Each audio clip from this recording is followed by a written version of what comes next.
live. It says we're going live. Going live. It says we are live. Okay, awesome. Hello and welcome to Roundtable with the Stream Team. This is where we talk to content creators about their journeys and where they are today. I would like to welcome to the Roundtable Martian Cat tonight to our table. How are you doing tonight? I'm doing pretty good. Thanks for having me. Fantastic. Happy to hear it. So we have a couple of other, Roundtable members here today. We have MJ as a boss. What's going on? Poppin'? What's going on? How you doing? You doing good? Doing pretty good. How about yourself? Good. Hanging in there. And we have Miss L Boogie. What's up? What's up? Good afternoon. How you doing? Oh, fantastic. You doing good? All's good? Yep, pretty good. All right. Cool. All right. And, we have Mr. Old School Style, who is MIA. So I'm hoping he is just passed out right now sleeping. So we can only hope. So now, while we are all here today, Martian Cat, so tell us about why you decided to become a content creator. Well, I would say I'm kind of an accidental streamer.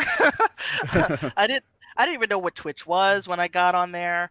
A friend of mine had, I had started to play Dying Light, and a friend wanted to see the gameplay. So I was like, oh, okay. And he was like, yeah, you can get on this site and do all this other stuff. So I was like, all right, I'll do it. Nice. And people started showing up and asking me questions about the game. So it was kind of like, all right, well, this is kind of cool. Other people, they want to watch me play a game. All right. Yeah. Yeah. It was kind of like one of those just happen to walk into it type situations. Yeah, it was. Once I got into it and understood how it worked and, what could happen because of it, I was like, oh, you know what? I'm actually interested in this, and I want to learn more about it, especially the social media aspects of it, which really fascinate me. Mm-hmm. So, yeah, it was just, it was easy to pick up after I started to figure it all out. So when you originally started to stream, you ended up starting from your Xbox, your PC. Where did you end up starting? I started streaming from my PC. My computer really couldn't even handle streaming and the games that I was playing. Right. So I actually crashed a lot until I upgraded. Mm-hmm. Nobody told me that you needed a better graphics card to do all this stuff. I had to learn as I went. Yeah. That's those the little bump in the road. So almost everyone that starts streaming, they say, "Oh, I want to start streaming," and then if they're on like Xbox or PlayStation, it's usually not too bad. But like when PC people start, they was like, "Oh, I'm just gonna install OBS on my computer," and then the next thing they know, they're like, "Oh man, why does my computer keep crashing? Why does it keep dying? Why am I moving 3 frames a second?" So I fully get you with that one. So shout out to Payne in the chat. She says hi, cat. Or Payne Shoe says hi, cat. So, your first game is you ended up playing Dying Light. Then is that the first one you decided to kind of cast your Twitch? Yes, yeah. I had started out with Dying Light, and I still play it. I still not Dying Light. I don't still play that, but I also played Star Wars: The Old Republic, and that's where I started actually gaining my following is by playing SWTOR. So yeah. So that means you're ready for the next one, right? Oh, absolutely! I'll bring on the onslaught. I'm ready for that. I got my high level Sith ready to go. I literally just got goosebumps thinking about Star Wars because we got Fallen Order coming. But the way you're talking, it sounds like you're a huge Star Wars buff. Am I not correct? Oh yeah, big. I'm a huge Star Wars fan. Also, I also played SWTOR on the PC and I love it. I think it's one of the best games that rivals most other MMOs, and people kind of push it to the side like it's not that good, but it really is that good. Oh, absolutely. It's a completely underrated MMO, and usually the reaction I get from people when I say I play SWTOR is, oh, that game is still open. It's like, oh my god. Yeah. It's consistently putting out content. What are you talking about? Because you're such an avid player of that game. How did you feel when they changed it to the chapter system. When they switched over to doing Yeah. the chapters for the expansions. Yeah, because I have an opinion, but you first, and then I'll go to mine. I think the first time that I noticed it was the Lost Empire or the that one. I thought it was a little bit irritating because you're almost stuck in the chapters and you can't get out. Yeah. It's like, well, wait a minute. So now my character is stuck playing these chapters, lost all their companions. I can't play with my friends because I can't log out of this. Oh, yeah, no, I was not happy with that at all. Yeah, I felt very similar to you with that. I was just like, what am I going to do now? I have to finish this. So it was like I had to say, okay, this chapter comes out. I have to sit there, grind it, finish it. Next one will come out next month. Grind that, finish it, and then keep going. And it kind of got annoying because the game has got so much potential, but they literally are putting it behind a paywall to the point where I actually wouldn't play until all the chapters came out, then sub for 1 month, play all the chapters, and then unsub it or do whatever else I wanted to do. Yeah, a lot of people do that, and I feel that they're really doing themselves a disservice by locking all the expansions behind the paywall. When you're trying to get new players in, they're like, oh, hey, it's free to play. You can make X amount of characters. You can do all this stuff. But when you're trying to get people to come in and play, most of the time they want to team with you for the expansions, which they can't play because they're free. Yeah. So, then you're stuck telling them, oh, well, if you just buy something from the cartel market, you can get that. Yeah. Nobody wants to hear that when you just said it was free to play. Come on. Yeah. Well, I think that what they ended up doing with the cartel market, with a lot of like the special gear you have and the crystals you have and the weapons and the gear you have, I thought that was cool, but it almost came to the point where it was like almost like a pay to win type situation, which I was kind of a little sad about. Because it's like when I want to play a game and grind and I want to get cool gear and I want to do this and that, I kind of felt like it was like you just have to buy the cool stuff. Yeah, I could agree with that. It's like, all right, you see that there's a lot of gear that you can buy that it will make your character look dope. Level 1, Yeah. It's like, wait a minute, you're not supposed to look like a Darth at level 1. It's not. Yeah. That's not how this works. Yes. You got to grind for that gear. Yes. Exactly. I assume you're excited for the movie at the end of the year. Oh, absolutely. Oh, Tickets are on sale now. Oh, yes, I saw that this morning. Yeah, well, they actually just went on sale though, because I tried earlier in the day and it wasn't working. Oh my god! And I know they were putting that trailer out tonight, so it's like, oh, Yeah. I can't wait. Yeah. It should be on YouTube like now, because it was for Monday Night Football, right? So yeah. So probably within the next 30-40 minutes. So by the time we finish this, we'll all watch the trailer. Oh, okay, cool. Or we can just stop this and watch the trailer. Guys, we need to pause this. I'm gonna just move it down to the bottom of my screen. I'm gonna turn on the sound. Like we'll you guys are just gonna have to hear this real quick, and we'll have to deal with this together. And I bet said he already got his tickets in the chat. Oh, bad, but you already got your tickets. I'm getting mine right now. I'm getting them right now. I can't wait. I have to. Can't wait. My sister-in-law is a huge Star Wars fan also. So what we usually end up doing is like that week between Christmas and New Year's, I take off from work. So we just go. My brother, myself, my wife, and my sister-in-law. All four of us will just go to one of the really nice movie theaters in like the morning. And we just go and we watch it together, because me and my sister-in-law will just be sitting there with our eyes like this, looking at the screen the whole time, like just like I gotta what's happening, and that's what we usually end up doing. But are you gonna be playing Fallen Order also?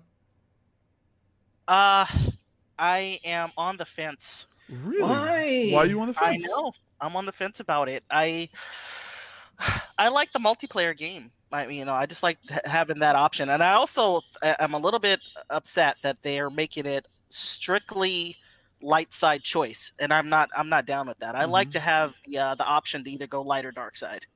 Did you play? Oh my god, I'm blanking on it. The one with Star Killer in it. Yes. The Force Unleashed. Force Unleashed. Yes. Did you like it? Not like it? Oh, I loved that game. I thought it was really cool, but your skill tree was very important. You get back to that boss fight at the end of the game, and if your skill tree wasn't